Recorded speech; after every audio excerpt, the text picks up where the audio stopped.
मान्यवर वरिष्ठ विधायक गृहर श्री जयनारायण मिश्र विधानसभा बाहर गोटे साधारण सभा जो विवृत्ति देइथिले से विवृत्ति सह सरकार सहमत नुहंती यह तांकर संपूर्ण रूपे एक व्यक्तिगत मतामत।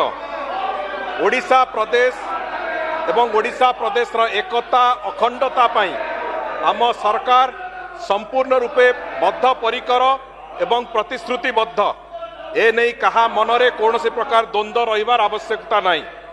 राज्यर प्रत्येक अंचलर सामग्रिक विकास पाई ये सरकार कार्यरत एवं आमे समस्ते जानिचे पश्चिम ओडिशा विकास परिषद को अधिक सशक्त एवं क्रियाशील करने सहित दक्षिण उत्तर ओडिशा विकास परिषद गठन करी सरकार राज्यर सामग्रिक विकास पाई गठनमूलक कार्य करुछंती।